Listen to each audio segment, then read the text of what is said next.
Good morning, it's Thursday, July 2nd, 2015, from a super warm Pacific Northwest. My name is Chris, and this is Tech Talk Today, episode 192. Boy, I didn't realize this, but we're just getting pretty close to 200, aren't we? There's a lot of stories we need to get into, and I know a lot of you in our audience are cord cutters, so this first one might apply to you.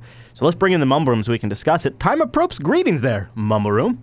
Hello. Hey. Hello. Hey everybody, thanks for joining me today, and thanks to some of you who are here for the first time this morning. So I know a lot of you are familiar with Plex, you might even be using Plex, you might have heard about the forum hack that happened that's coming out this morning. It actually came out late last night. I saw this and I was like, oh, well, here's going to be my first story tomorrow morning. It appears that the Plex.tv user forums were hacked. In fact, a Plex staff member commented in a story saying, we're investigating. The forums machine was definitely compromised, likely via a PHP vulnerability, or I'm sorry, a PHP or / IPB vulnerability. We have no reason to believe that any other parts of our infrastructure were compromised. They followed up on a blog post saying credit card stuff for Plex Pass members have not been compromised, things like that. But they could have your password if you had a Plex forum account. So this is a major bummer. So if you had one, you need to go change it. And it's probably a good fair amount of you. I guess Plex is sending out emails saying if you've been affected or not. Has anybody in the Mumble Room received one of these security notice emails from Plex? Anybody check their email today? Because it's probably in there if you have a Plex forum account. And so what Plex has said is, and I don't know if I don't do this. But what they said is if you haven't gotten the email, you probably don't need to worry. Just go change your passwords. Go change your passwords. Because who really knows how they had it set up? And you might have been using the same password for the forum that you're using for your main Plex account. So just go change your password. But it's kind of a bummer because, it feels like every week there's something that one of us, or that some of us use that gets breached. LastPass was last week. This week it's Plex. This is just going to be the way it is. This is why you have to have a password manager, be it LastPass or KeyPass or whatever. This is not going to stop. And what you have to realize is that all of these individual companies, for the most part, a lot of them have rolled their own solutions on password management and storing these things or how they manage their infrastructure. There's no standard approach to this necessarily. So there's a lot of deviations, a lot of ways to break these things. This is just going to keep happening. Anybody in the Mumble Room have any thoughts on this particular issue of this just keeps happening week by week? Is it becoming the impossible problem? What do you guys think? William, what do you think? I don't know. William, are you a Plex I think user? it is going to be a problem in the future. I think these people will eventually wise up and hopefully lock down their security practices. And it won't be too big a deal for the companies that were already affected, but I think you'll continue to see companies that haven't really thought about security first. Well, here's what I was wondering if you were going to say. This is my test. I was wondering if you were going to say, well, the only answer is don't use these services. Install your own stuff. Don't use Plex. Use Kodi. Don't use LastPass. Use KeyPass. Don't use Dropbox. Use OwnCloud. I was wondering if is that an answer? Is that a reasonable answer to this? That's not necessarily the right answer though, because it's possible that you don't necessarily have your security practices, in place that well either on your own box, right? That's true, right? If you run your own mail server, you have to secure that shit. But if you rely on Google, then they're doing that's all their the full-time security job stuff for you, and that's their full-time job, and that's what they're good at. Yeah. So, you have a trade-off, right? So you got to figure out, is it worth storing it there where they may be sending it to the government because, the government requested something and they have to comply with that? Or are you okay, hosting it yourself and dealing with all the security issues and spam and whatever else you may face? Well, and I'll tell you, last night, it's not just security. It's not just security. Last night, we had a devastating failure of OwnCloud that decimated the Unfiltered show. 2 weeks of awesome clips by producer Matt and myself, collected, organized, sorted, tagged, noted, all lost. Everything was lost last night because of what happened was I think there was 2 file move operations and OwnCloud considered them deletes and then copies, or I don't know exactly what happened, but everything got deleted. And it was only through some backups that were kind of old, but and then using Dropbox that we were able to recover. And so what I took away from that moment last night is it literally happened to me 5 minutes before I was going to go on air to record our supporter show last night. So at 5:25 p.m., I lost all of the clips, and I was going to go on the air at 5:30. It is literally the worst possible case ever. And it wasn't just off my computer in the studio. It deleted them off everybody's machines. Producer Matt's machines, everything. They were all wiped out. I was seriously devastated for about 20 minutes. Like, I was like, oh my God, because we didn't have a show the week prior, and so much has happened. You know, the Supreme Court decision had happened, the IRS data breach, and IRS email recoveries, the OPM data breach. I mean, so many things had happened that we had so many great clips on, all lost. And what I realized is, boy, at this moment, 5 minutes before I go on air, I sure don't have time to be the person that's also fixing this. But that had to be me. I had to leave the studio. I had to go sit down at my desk. I had to go log into the OwnCloud server. I had to go start recovering files. I had to go through. I basically had to wait until 6:05 before. I had to wait 35 minutes before I could go on air because I had to go become the IT guy and manage my open source implementation, my open source solution of OwnCloud. And I just felt like, okay, so here's a cost to this that, yeah, Dropbox could get hacked. Yes, Condoleezza Rice sits on the board of Dropbox. But making like file operations and move operations work and sync across machines, that's what Dropbox does all day long, all day. That's what they focus their client on. That's what they invest their time in. That's not what I don't invest my time in managing the storage properly. I don't invest my time in updating every single OwnCloud release. I usually wait a few weeks and all this garbage. Like, that's just not where I'm at with this. And I dramatically paid the price last night for it. And so you're right, William. You're right. Now, Mr. Fox, I wanted to give you a chance. What do you have to say? I think until there are laws passed that hold these companies accountable for their security flaws, I mean, I don't know how they could exactly because it's such a wide topic, but there's a lot of lax policies, I think, going on, and the political structure, at least in the United States, is giving them a lot of freedom. Yeah, boy, that is a slippery slope, huh? Because, you know, there's software developed outside and of the U.S. and all of that, and you know, like there can be flaws that make your product vulnerable. Like, for example, Heartbleed could make something like the Plex forms vulnerable at no fault of their own, but yet you get that into court and then expect the jury and the judge to sort that out. Boy, that sounds like that would be a mess. And there's an interesting aspect to this Plex form hack that we haven't mentioned too, is in this Reddit post here, this guy says, I have given them until the 3rd, that's tomorrow, of this month, to send 9.5 Bitcoin to the redacted Bitcoin address here they repulled it. Or he'll release all of the data. If no Bitcoin payment is made, the ransom goes up by 5 Bitcoin. Huh. So so there's that element to this hack as well. Nux, you wanted to jump in. Go ahead. Yeah, there is also the thing of having the control over your system. Say, if you're on Google's Mail and something goes wrong, sure, it's Google's problem and it's also your problem, but it's their job to fix it.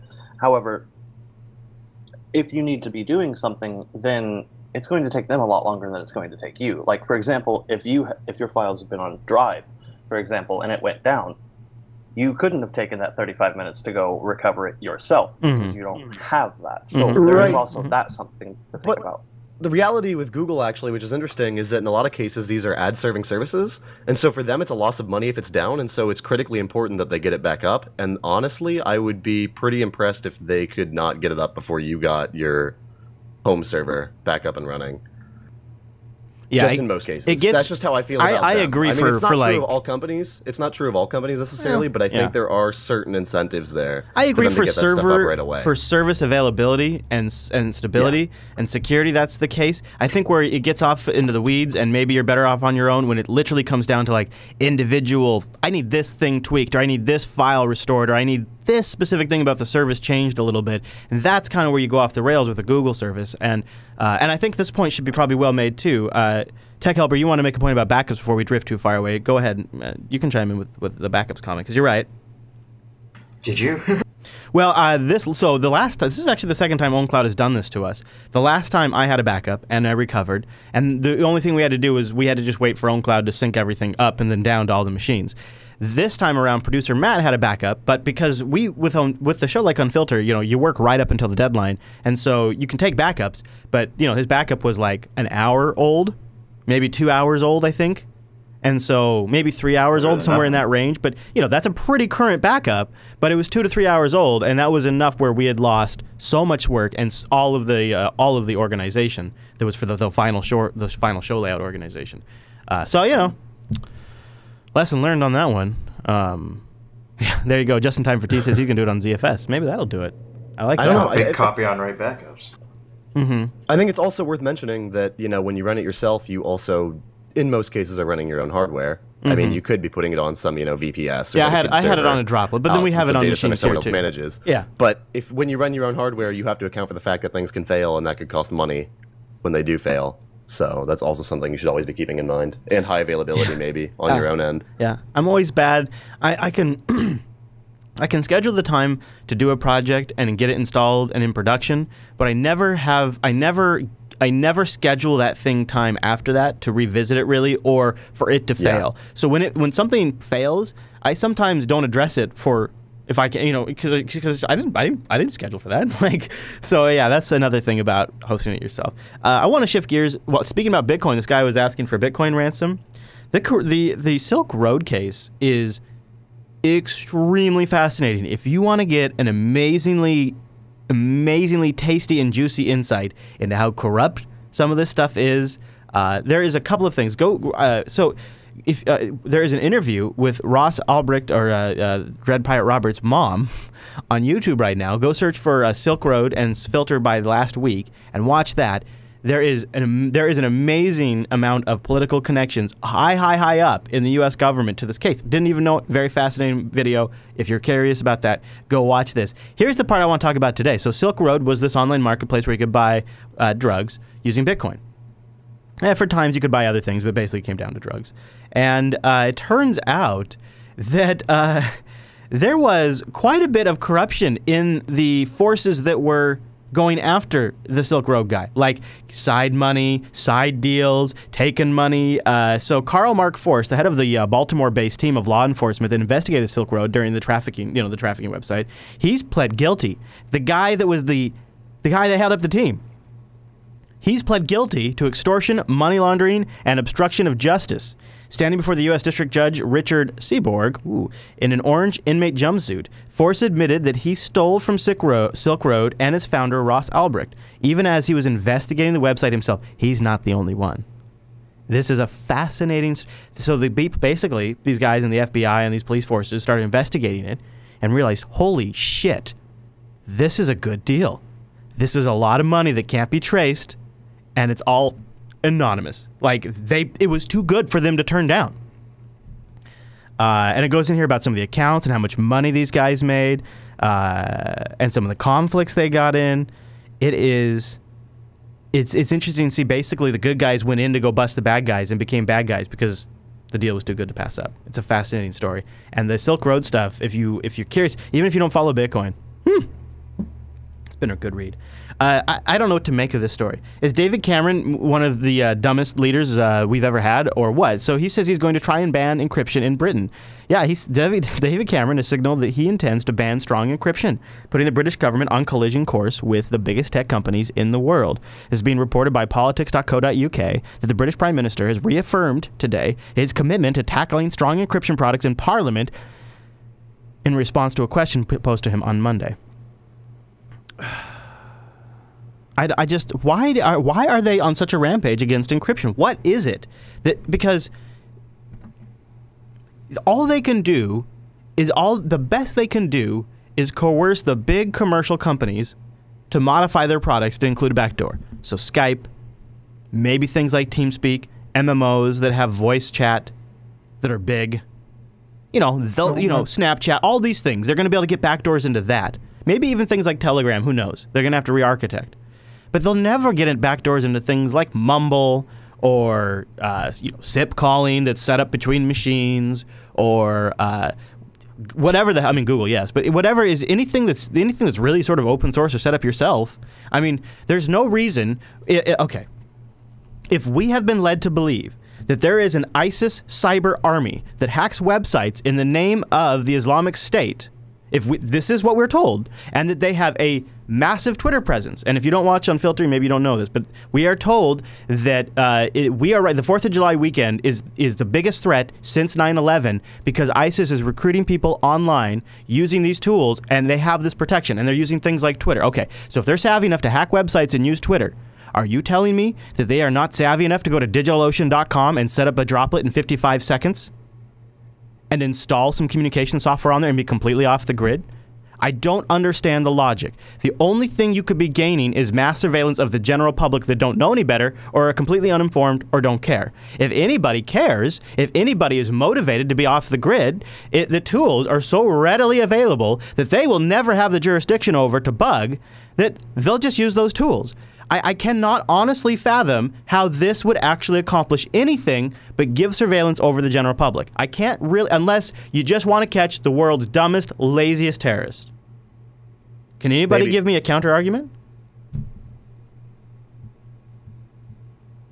I mean, I think if you're looking at this in a goal-driven way, you know, as one of these government bodies, it seems reasonable to ban encryption and then, you know, force all the corporate entities that operate within your country to comply, because that gives you a lot of coverage in terms of the population. And so I think that looks good, right? Like, I can say 98% of all people are going through this, and therefore we can monitor 98% of all communications, and that percentage looks good, right? It looks like you can now filter for terrorism. I guess from like a covering your bases and like a CYA kind of a thing, yeah, it makes sense there. I don't know. I think it makes sense if you are like checking off a checklist and like looking at things from a percentage of coverage type basis. So it depends, I guess, on how you're looking at tackling the problem. But that's a false metric to measure, because you're just measuring all of the above board standard mainstream communication methods and none of the actual methods that real terrorist groups would employ. Right, and I guess that's why I'm curious. Like, I have no idea what they're actually doing here, but it sounds like that's kind of the approach they would be taking and how they would be looking at the problem. Mm-hmm. And how they would be measuring their success. Yeah, I guess I can see it from that standpoint. It just doesn't seem very useful. No, it doesn't.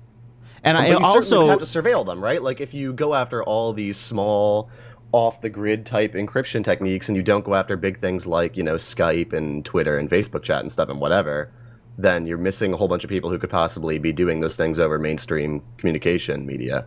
It seems more like what you get is you get a bunch of data you could blackmail people with, because dick pics and stuff like that. And, True. Right? Because that seems like what you actually end up with. That's what they've ended up with so far when they monitored the Yahoo webcams.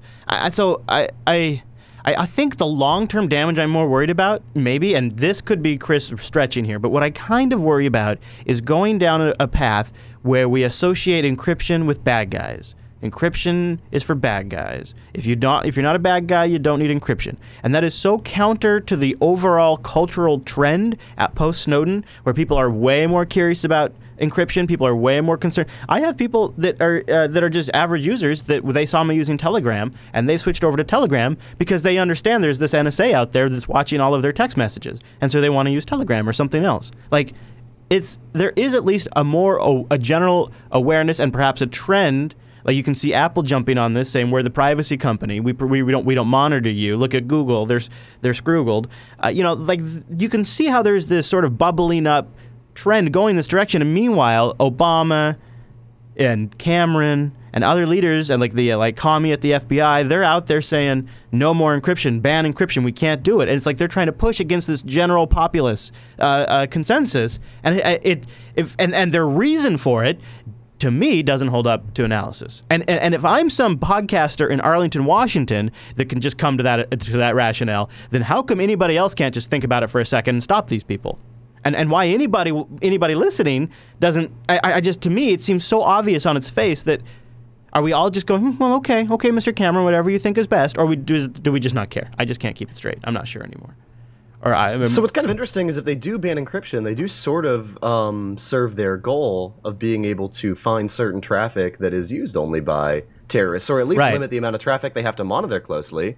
Because in theory, if you ban encryption, the terrorists or whoever you're targeting are the only ones left using encryption. What be it, are not going to use the plain text or whatever communication you're offering that you backdoored whatever your solution is. Right. So then you have a more limited scope you have to monitor if you actually want to find these people. But it's more insidious than that, because they're not banning encryption at all. No, they're just mandating backdoors. And now here's the thing about that.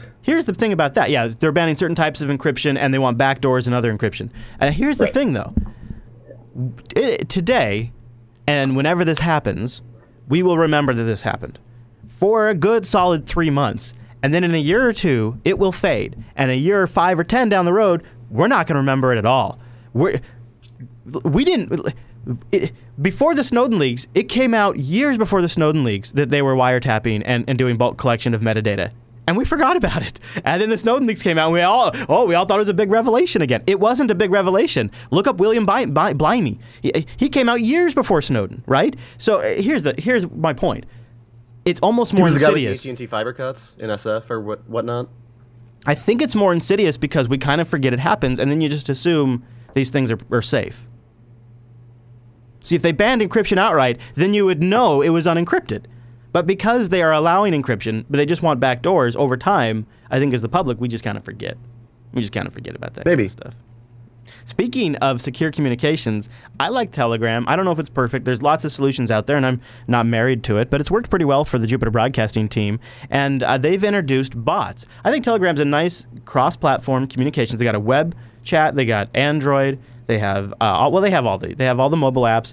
They even have one for Ubuntu Touch, and they have a Linux desktop app, and it supports file transfers and picture transfers and voice notes and all this junk. And one of the things they've recently introduced is bots. Bots are special Telegram accounts designed to handle messages automatically. I'm liking this. Users can interact with bots by sending the command messages in private or group chats. So we could, like as Jupiter Broadcasting, we have a production chat, and we could have a production bot in there, which is kind of neat. You can create custom tools. You can basically do anything. Integrate with other services. A bot could potentially post comments remotely or control a smart home. Oh, man. Oh, man. Rika, think about what we could do with that, with the Hughes lights. So I just wanted to pass this along because I think this is kind of a neat deal. They have a bot father. It's a bot you can talk to to find out more, and they have an API available as well. And I think it's kind of neat. I was just checking it out. You can do cool custom keyboards and stuff. So like the bot API you can call up a custom keyboard whenever you need to send a bot a message. So you can have like nice, cool preset command buttons for the bot, so you don't have to have people that know all the bot commands, which is really nice for a group chat system. Anyways, I think Telegram's really cool. And so in speaking of encryption and all that jazz, you might want to check it out. They have a cool, nice off the record that's kind of like a self-destructing messaging system too, that does end-to-end encryption. It encrypts on each mobile client, which is nice. There's no server component to that one at all. I don't know if any of us care much. Oh, any thoughts? Before we move? I guess I'm not that convinced about the security of it, but I don't use it for that. It's totally for convenience. Like, I'm not that worried about the messages being insecure. Like, I would treat it as something that I've seen some security audits that weren't so nice to it. Yep. But for the most part, that's not really what I'm using it for, so I'm not terribly concerned. It's just ultra convenient and fast. They do continually ask people to... messaging in that sense is fine. Yeah, exactly. That's exactly how I feel about it. They do continue to invite people, like with some bounties and stuff, to bang on it. So I assume people are doing that, but who knows? And you're right. How can you ever know if any of these systems that aren't fully top to bottom open source, although components of it are, right? Open source? Well, the entire API is open, so you can actually see all the communication. Like, you can understand how communication works. You can implement your own, and all the clients are open. Yeah. So I mean, if you assume that the server is, stealing all your data, and you build that component in, then you should be fine. And I believe you should be pretty resilient to that kind of thing. Yeah. So, I mean, as long as you're not running the server, you can't ever really know what they're doing anyway, even if that was an open source component. It's still just a black box to you. Yeah. So as long as you treat it that way, then you should be okay. Yep. Yeah, that's a very rational approach to it. That's exactly my approach to it. Is I don't expect it to keep all of my secrets, but I have a reasonable expectation that it's secure. I mean, it would be no different than how you treat your IRC server to some extent, and like sending messages to certain people over that. Probably still be logging all the only thing that would make me feel better is if I was using encryption and my own XMPP server. But the reality is what Telegram brings to the table that XMPP doesn't, besides really good clients, is it handles remarkably well, and not all messaging platforms do this, but this gotten way better, is when we're in tight connectivity situations where we're dropping and connecting, dropping and connecting, like IRC and a lot of roll your own XMPP solutions don't handle that so well. And that turns out when you're at a conference is you could be in that situation for 3 or 4 days. And so it's like you got to have a system that works with that. It's very good at aggressively making sure it has a communication channel. Yeah. And that's always super nice. Yeah, it is. And actually it's nice to have the online status too, because that lets you know if somebody's been able to get connectivity or not. And the fact that they have a Linux desktop client that has inline picture messaging support, even though it's their own bastardized version of Qt, it's still very nice. And the bots are pretty cool because you can invite them into your own room. It's not like IRC where they kind of have to be there already. I mean, there are ways to message them and invite them, but in this case, it's like built in. You just invite it as if it's a normal user. And so they all just join in. I like that. Telegram's good and cool. I guess, too, they've worked on like voice calling support, but they haven't fully implemented it yet. They've decided to focus on other features for now, which is fine. That works, too. Yeah. I just wanted to cover this interesting story. I'm not sure what the audience at large at Jupiter Broadcasting thinks, but I wanted to see what you guys thought maybe outside of the Coder Radio program. Apple's Swift seems to be creeping up in some surveys. The new programming survey, language survey, shows that Apple Swift has broken into the top 20 for the first time. Well, get ready for this one. Future of Microsoft's VB is now in the top rankings is unclear. Wow. The Red Monk Consultancy published a 6-month analysis based on GitHub usage and Stack Overflow discussions. That was their analysis. The methodology is imperfect, but a reasonable approach, the Register thinks, to assessing the language trends, since these communities are both important and vendor neutral. JavaScript is top by a narrow margin, followed by Java, then PHP, Python, C#, C++, and Ruby. Swift now in the top 20, though. I don't know. Anybody looked at it in the mumble room? It's not open source yet, is it? No, not yet. That's probably why. That's what we'll wait to see. No. Even if it is open source, how integrated is it with, the OS X frameworks that are not easily ported to other places, right? Like if it's completely tied to Cocoa or something, or whatever their framework I think it is. now. I think it is. Or like iOS. I don't know. Is it Cocoa on iOS? Oh, I don't know. But I think it's totally tied to. Well, I know it's totally tied to all of their libraries for Swift, and all of the libraries for Swift are all dependent on all of the core stuff that iOS and OS X have. I don't know how it's going to work under Linux. Badly. I'm sure the core language will work. Yeah. It'll be able to listen to remote connections without a nice standard library that they've already implemented only on OS X. They're going to have a standard library available for Linux, but I just don't know what it'll be able to do. Yeah, that's the thing. Like, how complete will the standard library be? And that's kind of important for a language to succeed. Yeah, it is interesting to see it already in the top 20, though, I guess, by one analysis. There is a rumor this week that hasn't died. I decided to run it today because I've now seen it reported by 3 different news outlets. I don't know if it's true. Because it's been so slow to take on, I'm suspecting it's not. There's not a lot of smoke to this one, but IRC chat room has been talking about it all week, so I'm going to go ahead and put it in the log. Microsoft is interested in purchasing AMD, according to the rumor mill. Now, there's a couple of different places this has come from, but Kit's Guru has suggested that Microsoft may be eyeing AMD as a potential acquisition. Now, well, check this out. The details of the acquisition are obviously unknown, because this is a pretty big rumor at this point. But the report suggests Microsoft's got $95 billion in cash and AMD's only worth $1.81 billion. So clearly Microsoft could make a purchase for them in cash. Isn't that amazing? AMD is only worth slightly more than what Facebook paid for Instagram. AMD. Yep. AMD.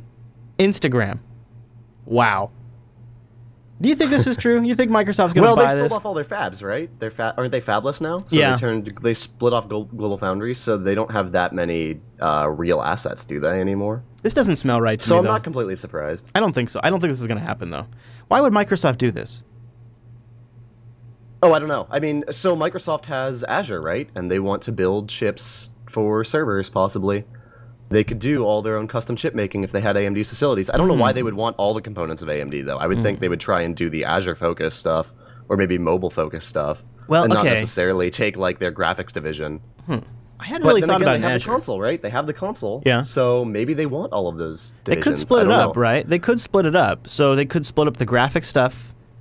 If they wanted to build some serious GPU compute clusters for Azure, I could see that maybe, and then there's an Azure draw there, and then obviously there's benefits to the Xbox team from the AMD purchase, plus all of AMD's patents. The question is, if you buy AMD, do you get the x86 license, the Intel's grant on that?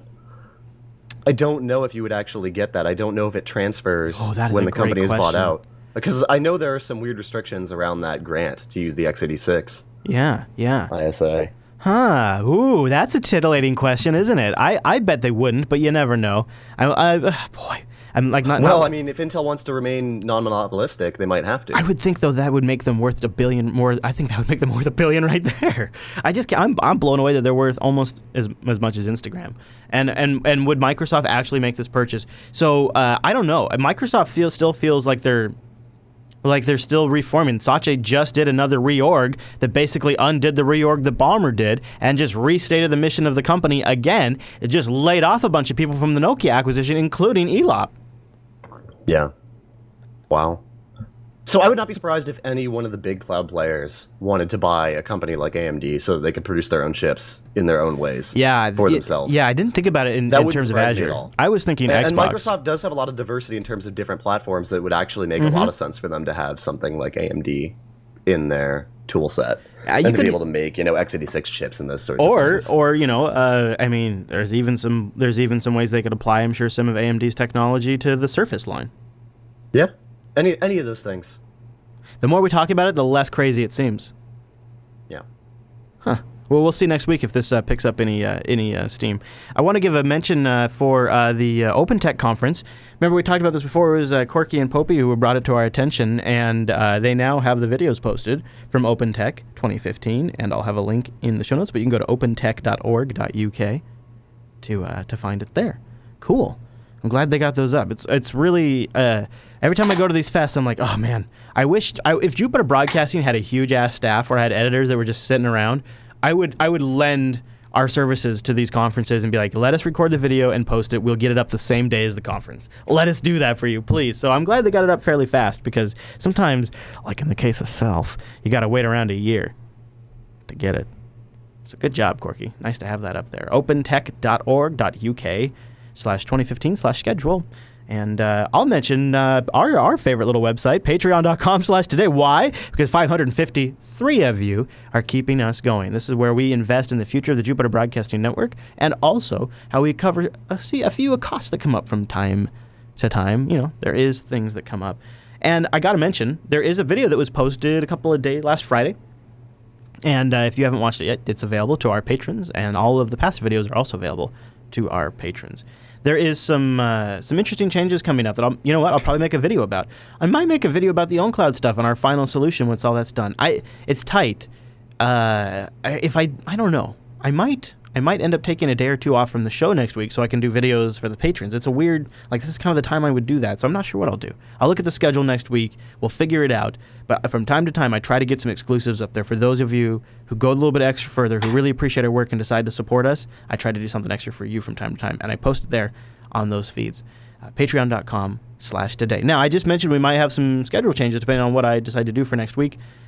Here's how you stay current on all of that. Go to jupiterbroadcasting.com/calendar, and we update that as frequently as possible. It automatically converts the live times to your local time zone. techtalktoday.reddit.com to get some input into the show to make it even better. And tomorrow on the show, Mr. Chase will be joining us in studio, if all goes as planned. And I would love to have you here, either in our chat room or our Mumble room. It's always great to see some new faces in there.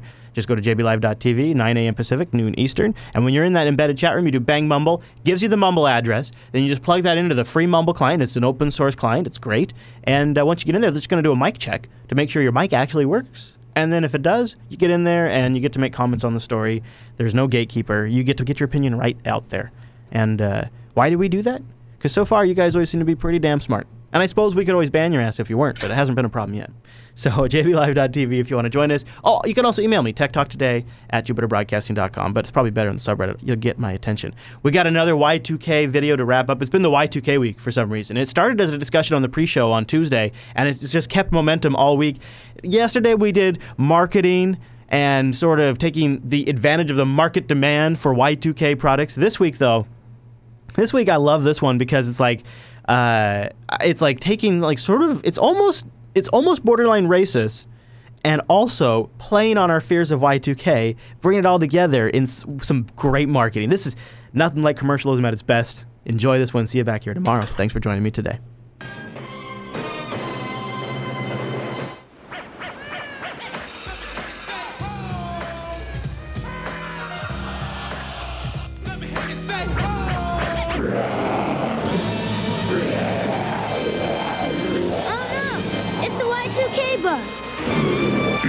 Actually, I prefer Millennium Bug.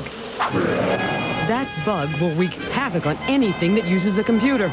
The stock market will crash. Power grids will fail. Captain Major, call Godzilla. You're right, Pete. He's the only one who can help.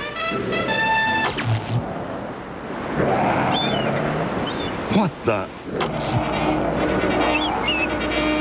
Captain Major, what's happening? I don't know. Carl, did you remember to update the embedded microchips? Rawr.